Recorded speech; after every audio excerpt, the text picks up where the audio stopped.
story you are about to hear is true. Only the names have been changed to protect the innocent. Fatima Cigarettes, best of all long cigarettes, brings you Dragnet.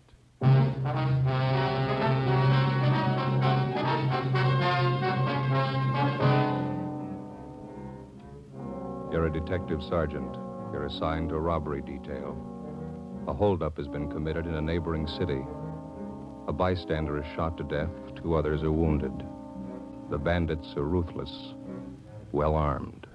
Your job? Get 'em. If you want a long cigarette, smoke the best of all long cigarettes. Smoke extra mild Fatima. Yes, Fatima is the king-size cigarette which contains the finest Turkish and domestic tobaccos superbly blended to make it extra mild, to give Fatima a much different, much better flavor and aroma than any other long cigarette. That's why Fatima has more than doubled its smokers coast to coast. Enjoy extra mild Fatima yourself. Best of all, long cigarettes. It's wise to smoke extra mild Fatima. It's wise to smoke extra mild Fatima.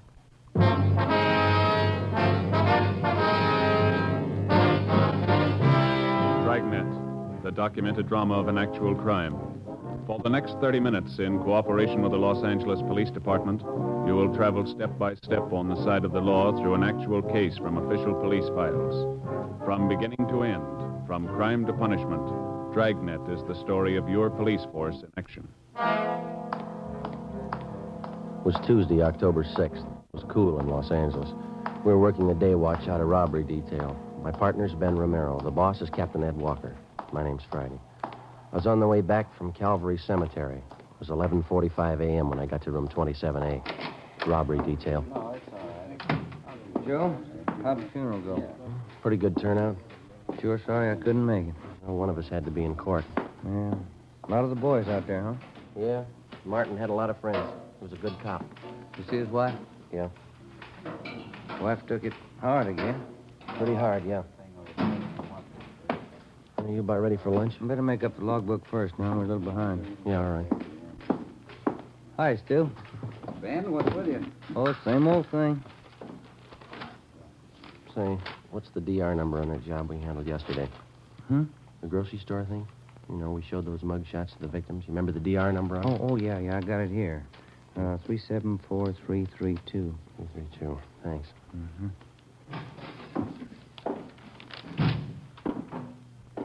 Yes, sir? My name's Frank Cheney. Just been paroled from Folsom. Can you tell me where I registered? Yeah. I'll get one of the men from the rehabilitation detail. He'll take care of it. Okay, thanks. Excuse me, Ben. Oh, yeah. Bossberg. Johnny Bossberg? Yeah. Got a minute? Something for you here. I'll be right there. Did you contact the witnesses in this report here? Let me see. This one. What do you got? Oh, yeah, I took Fellow care over of at it. the desk wants to register as an ex-con. Okay. Excuse me, Romero. Yeah. Hi, you want to register? Yeah, my name's Frank Cheney. Okay. Address? 218 Belgrade. Belgrade. Where you been? Folsom. Got out Saturday. Okay, what'd you fall for? Robbery, first degree. How much do you owe? Served 18 years. I'm on life parole. Life parole. Okay. Hey, Thaxter, you want to tell Rambo we're out for 7? Wait a couple minutes, huh? See the guy at the desk, the one with Bosberg? Yeah, he's an ex-con. Why? Frank Cheney, 1931. Jack Taylor and I had him. First big one we ever drew. That's so. Did you ever hear of him? Used to call him the gentleman bandit. Yeah, 1931, Claude. That's 18 years ago. Cheney was the biggest of them. Came from a wealthy family, too. Father's a millionaire. You sent him up, huh? San Quentin. Tried to break out with a partner. His partner killed a trustee. Cheney was sent to Folsom. From a millionaire family. That's a queer one. Yeah. Well, how about that lunch, fellas? Yeah, let's go. Seems like it could have been yesterday, 1931. We grow old right along with the thieves, huh? Where we go? Federal Cafe? That's all right with me. 18 years. Yeah. Sure goes by in a hurry. I wonder if Cheney thinks so. As far as day-to-day routine goes, police work is pretty much like any other job. To the rookie detective just starting in, there's new things to see, new things to learn. But 5 or 6 years on the detail and the job gets pretty ordinary. You see a lot of dirt, a lot of trouble and tragedy, and after a while you begin to wonder what all the glamour's about and the excitement that's supposed to go along with the job. The fall months went by pretty slow. On November 3rd, we closed a case against a gang of drugstore hold-up men. In December, Ben's youngster fell off a fence and sprained his wrist. My Uncle George from Renton, Washington, visited my mother and me in January, stayed a couple of weeks. On January 28th, it rained. Ben and I checked into the office where we got a phone call from Lieutenant Mort Gear of the San Diego Police Department. He gave us additional information on a finance company holdup which had been pulled in San Diego the day before. In the robbery, one bystander had been shot and killed and another one wounded by the two bandits. They also shot a police officer 3 times through the stomach when he tried to stop him.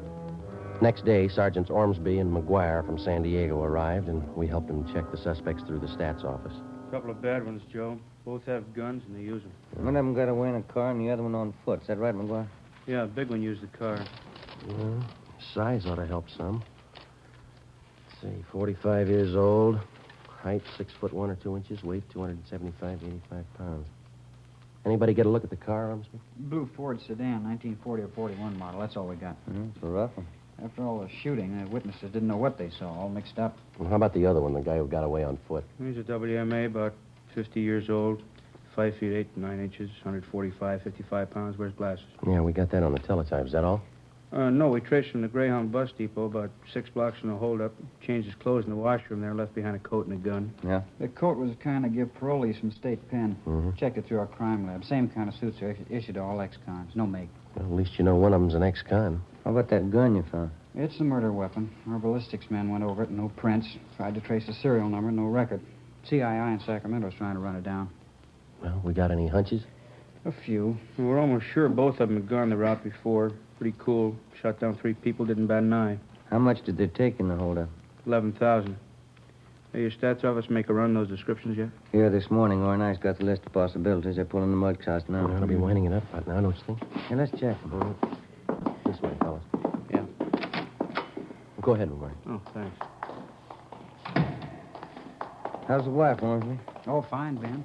She's expecting again. What are you going to do, raise an army? 4 kids. That's not so bad. McGuire's wife wants 6. How about that, Mac? You got 5 now, no point in quitting when you're ahead. Frank? Yeah, Joe. You know Russ Ormsby and Tony McGuire, don't you? San Diego PD? Yeah, sure. Met him last trip. Hi. Fine, Frank. Good to Tony. see you. Good. Just ready to call you. Got those mug shots together for you. Here, got them right here. Okay. There you are. This is fax for suspect 1. This is for number 2. Okay, Frank. We'll check them out with the witnesses. There's one mug there. Here, let me show you. Here, this one. Yeah? It matches the description pretty close. Safe man by trade, but he can go any route. Name's Weber. First name? Stanley. Mm-hmm. Call him Turk, I think, nickname. Know anything about it? He's an ex-con. Ormsby and McGuire drove back to San Diego to show the mugshots to the holdup witnesses and see if they could get an identification. Late the next afternoon, they called back to tell us that Stanley Turk Weber had definitely been identified from his mugshot by 4 of the 5 witnesses as one of the holdup men. His partner remained unidentified. We called Turk Weber's parole officer, got all the available information on the suspect, including his latest address, an apartment house on North Alameda. Weber wasn't there. We talked with the apartment house manager, and he told us that Turk hadn't been seen there since the day before the San Diego robbery and murder. We had a stakeout put on the apartment. Ben and I went back to the office and had the record bureau pull Weber's package. On his mama sheet, Ben spotted a familiar name, Henry Garson, another ex-con who was listed as one of Turk Weber's closest friends. Well, we got a hold of Garson's parole officer. He told us Garson had had his parole transferred to San Diego, where he disappeared 2 weeks before he was wanted for violation of parole. We tried to check Weber through his relatives. We couldn't find any. But Henry Garson's report showed that he had a brother, Al, who ran a dry cleaning shop down in Seal Beach. He had no criminal record. The next morning, we drove down to see him. Yeah, Henry came around last July. It's the last time I saw him. I wanted to borrow my car. You got any idea where he might be now? No. You're his brother. I don't know where he is. That's the truth. I don't want to know where he is. Was anyone with him when he came to see you last? No. You know who his friends are? Friends? No. Would you look at these pictures, please, see if you can identify any of them? All right, just...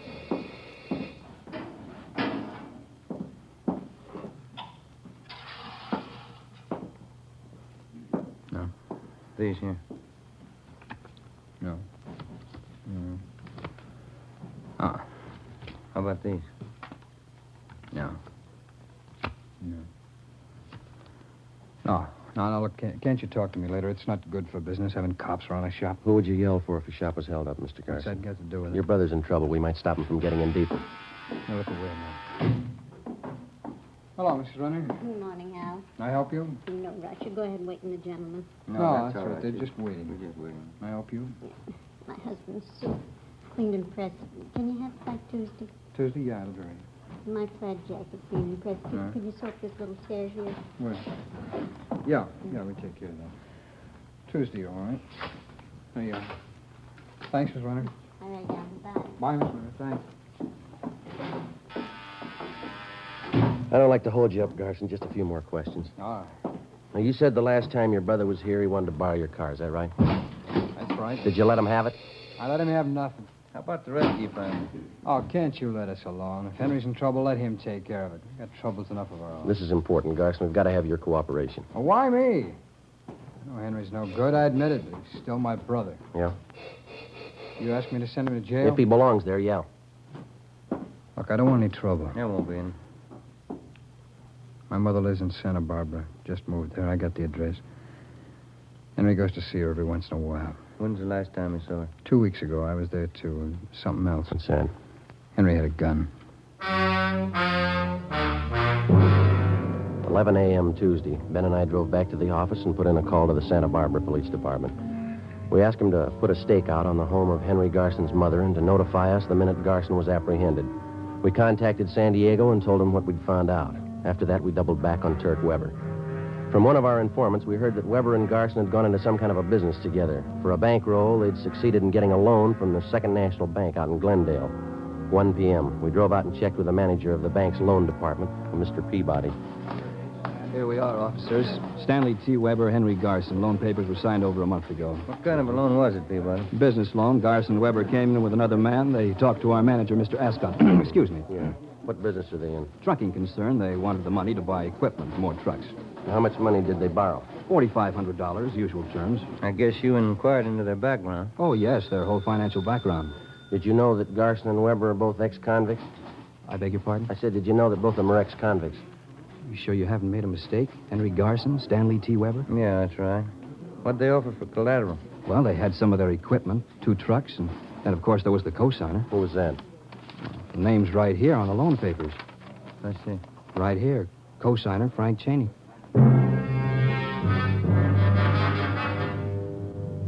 2:30 p.m. Ben and I checked back into the office and went down the hall to R&I. We pulled a package on Frank Bertram Cheney. White, male American, 5 foot 8.5 inches, 152 pounds, brown hair, brown eyes. The record read like a dime novel. Almost 20 years before, Cheney had crashed into the headlines of Pacific Coast newspapers as the gentleman bandit. Maybe some of the news stories were exaggerated, but the record showed that he actually owned a yacht, 3 expensive cars, an apartment house. In spite of all this, he'd decided to settle for a career of robbery and murder. At the age of 30, he was the most sought-after man on the Pacific Coast. Finally, in 1931, after tracking him for a year and a half through more than a dozen armed robberies, Sergeants Thaxter and Taylor of the Los Angeles Police Department brought him in. He served 18 years at San Quentin and Folsom penitentiaries, and then he won his parole at the age of 48. We checked his parole officer, and he had nothing to report against him. We checked back in at Robbery Detail and met with Captain Ed Walker. How about Cheney's friends, Weber and Garson? Nothing yet? Not a thing, Skipper. Stakeout is still on at Garson's mother's place in Santa Barbara. Weber's apartment's still covered. You called San Diego about this, the Cheney angle? Yeah, we briefed him. They got all the mugshots down there. Weber's definitely been tagged as one of the men on that finance company job. I figured Garson for the second man, but none of the witnesses have picked out his mugshot. You talked to Cheney's parole officer, huh? Yeah, I did. He gave us Cheney's last address. Same as the one on his ex-con registration, but he's moved. Didn't notify the office. Where does that leave you? Well, I talked to the manager at the apartment. He gave us a couple of addresses to run down.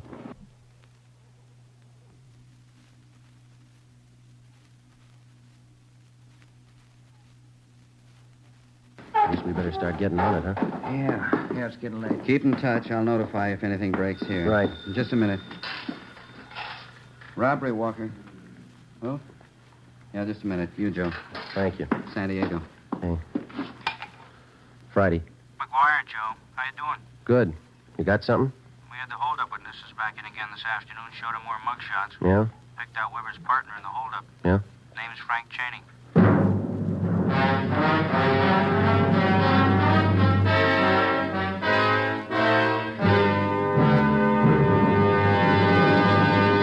You are listening to Dragnet, the case history of a police investigation presented in the public interest by Fatima Cigarettes. If you smoke a long cigarette, it will be in your interest to listen to a typical case history of a Fatima smoker. It's the case of Lee Silver, general assignment reporter on one of New York's greatest newspapers. You'll see his picture in leading magazines this week. And here is his actual signed statement. When you have to meet a news deadline, you work at a fast pace, smoke at a fast pace. That's why I smoke Fatima. They're extra mild. In my opinion, it's wise to smoke extra mild Fatima. And more smokers are discovering this every day. Actual figures show Fatima has more than doubled its smokers coast to coast. So enjoy extra mild Fatima yourself. The king-size cigarette, which contains the finest Turkish and domestic tobaccos, superbly blended to make it extra mild. You will prefer Fatima's much different, much better flavor and aroma. You will agree. It's wise to smoke extra mild Fatima. It's wise to smoke extra mild Fatima. The best of all long cigarettes.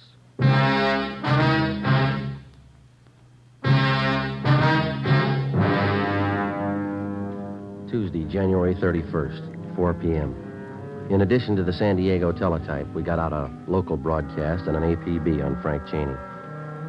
By 4:30, Ben and I had checked out the first of two addresses where Cheney's former landlady told us that he might be staying.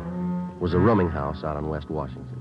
The owner told us that Cheney had stayed at his place for a few days, but that had been more than 2 months before.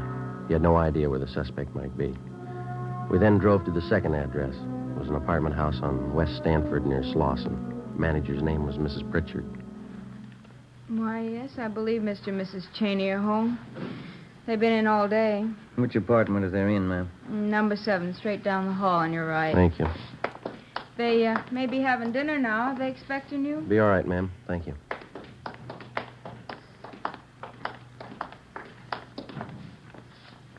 Okay.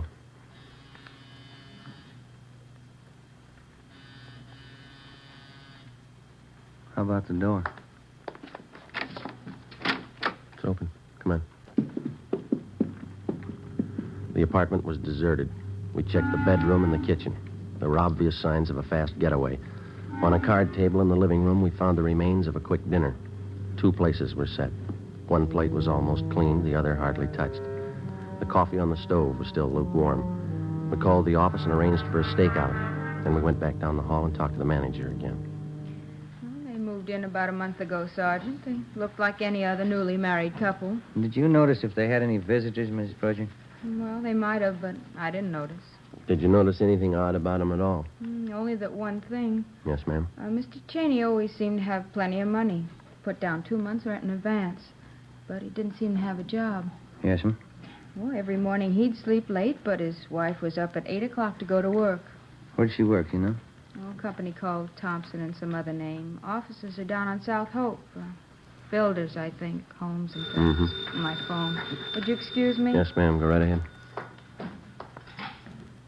Hello? Oh, yes. What? Yes, 2 police officers. Miss Pritchard, they no. want to talk to you. Hello? Cheney? Well, yes, he hung up. An alert for Cheney and his wife was broadcast, with special attention for the south end of the city. The wife's name and description was added to the APB. The next morning, Ben and I located her place of employment, Thompson and Kilkenny, a big construction company. The office manager told us that 3 days before, Mrs. Cheney had resigned her job by letter. She asked that her final paycheck be sent to her mother, who lived in Marysville, California. We contacted the Marysville Police Department immediately, and the home of Cheney's mother-in-law was placed under 24-hour surveillance. We now had more than a half a dozen stakeouts going. A week passed. Nothing. Cheney and his wife seemed to have dropped completely from sight. Wednesday, February 9th, we got a tip from the Santa Barbara police that Cheney's friend, Henry Garson, was in Los Angeles working in an auction house on Wilshire Boulevard. We ran it down. Looks like a high-class place. They got a nice crowd, haven't they? Mm-hmm. Did you catalog, sir? No, thanks. We'd like to see the manager, please. All right. Let me see. Oh, yes, over there by the claim desk. The man in the dark suit, Mr. Wolf. Thank you. Thank you. All right, now do I hear a bid? We started off for $25. Mr. Willing? Yeah?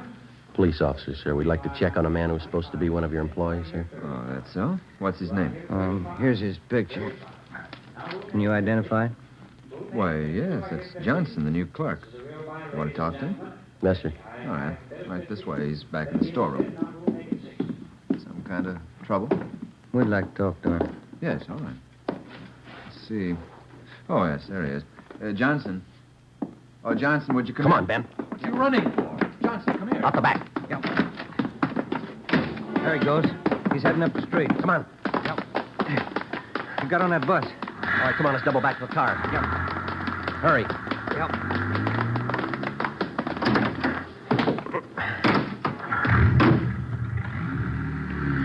Did you see the bus? Yeah. Come on, move it. Yep. All right, hit the siren.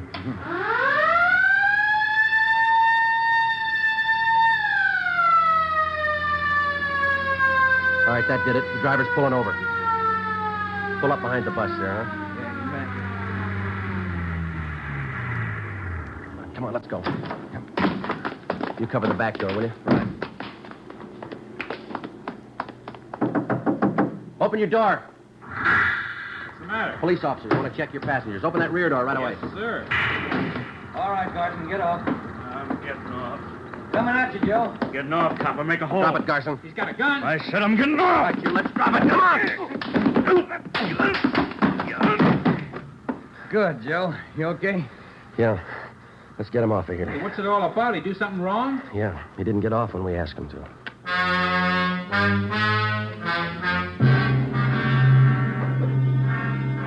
9 p.m. Wednesday. We drove Garson to Georgia Street Receiving Hospital, where he was treated for minor cuts and bruises. Then we took him back to the office to the interrogation room. We called San Diego and notified them of the arrest. From 10 o'clock that night until 10 the next morning, Captain Walker, Ben, and I questioned Garson. He refused to admit that he even knew Frank Cheney or Turk Weber. By noon, he was pretty tired. So were we. At 12:05, a call came through from San Diego. Friday, this is Russ Ormsby. Yeah, Russ. Fresh lead on Turk Weber. He's got a sister living in San Clemente. Yeah? We've got her house staked out. Had a tip he's going to pay her a visit When's that? this afternoon.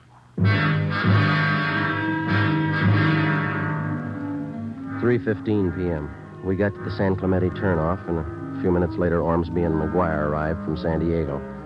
We drove to the home of Weber's sister on South Orange Street and identified ourselves. She told us that Turk had been there that morning, but that he'd gone to the races at Del Mar for the afternoon. Did your brother say he was coming back? Said he might be back. He wasn't sure. Did he go to the racetrack alone? Yeah? Was he going to meet anyone there? I don't think so. He didn't mention it. You driving a car? No, he took the bus to the track. I see. Where would he most likely go if he doesn't come back here? I don't know. Maybe back to L.A., maybe San Diego. I don't know. And do you know if your brother Turk is going to meet Frank Cheney? How could he? Turk says Cheney's up north someplace with his wife. Told me that this morning. Where up north? He didn't know. Mm-hmm. You and McGuire want to stake out here, Ormsby? Ben and I'll hit the track. Yeah, okay. Look, I can't have cops here if Turk comes back. They think I framed him. He'll get over it.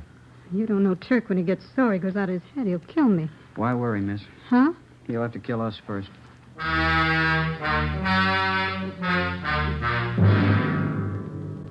3:45 p.m. Ben and I left Weber's sister's house and drove down to the racetrack at Del Mar. We got there just at the start of the 7th race.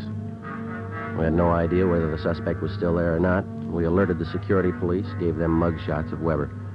Then we went to the public address booth in the clubhouse and talked to the man in charge. A few minutes later, the trap for Weber was set. Mr. Stanley T. Weber, please come to the public address booth. Emergency phone call. Mr. Stanley T. Weber, please come to the public address booth. We waited. Ben stationed at a vantage point on one side of the booth, me on the other. Minutes passed. Weber didn't show. Ben caught my eye and shrugged his shoulders. Mr. Stanley T. Weber, please come to the public address booth. Emergency telephone call. Mr. Stanley T. Weber, please come to the public address booth. The announcer was barely finished when I saw Ben motioning. I looked and saw a large man heading up the cement ramp. When he got to the top, he turned to his right and headed straight for the public address booth. It was Turk Weber. Hold it right there, Weber. Police officers, get your hands up. What is this? You lousy cops, I'll have you busted for this. Save it, Weber. Get your hands up. Who tipped you? What difference does it make? Stand still. You'll never get him. You'll never get him in 20 years. Never get who? You know who. Cheney. He's too smart for you. You'll never get him, not in 20 years. All right, we got you, Weber. Shake him, Ben. I'll shake you, copper. Watch it, Ben. Let go, and I'll kill you. I'll kill you. All right. That's it. He's sure a big package. Yeah. What's that over there? Did that fall out of his pocket? It's like a tip sheet. Yeah. Yeah. Blue Boys Peerless Selection for Thursday. Price $1. Let me look at that a minute, can I? Best picks. You can't lose. This is your lucky day. What's it prove? He ought to get his dollar back.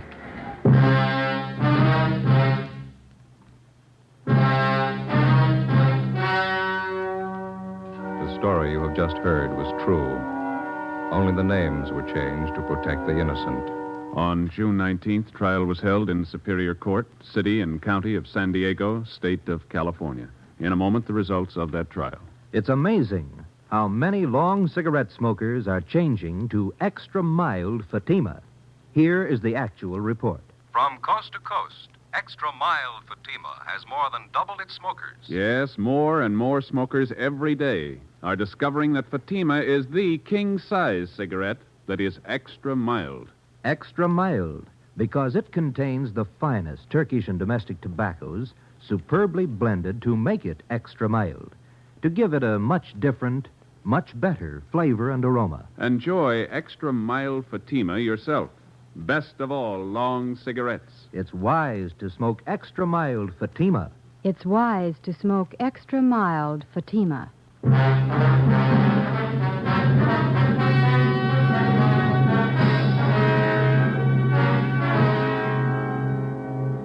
After identifying Frank Cheney as the man who did the shooting in the San Diego holdup and murder, Stanley T. Weber was tried and convicted of participation in the robbery and received a sentence of life imprisonment. Henry Garson was cleared of any complicity in the holdup killing, but he was returned to prison for violation of parole and for several burglaries in San Diego and Los Angeles. Both men are now serving their terms in the state penitentiary. Next week, Frank Cheney, the Gentleman Bandit, Part 2.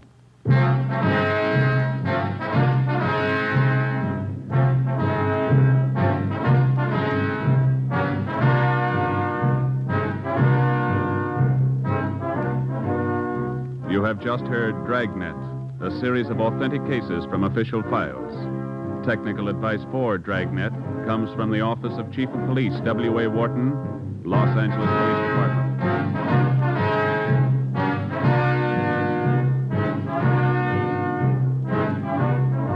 Fatima Cigarettes, the best of all long cigarettes, has brought you Dragnet from Los Angeles.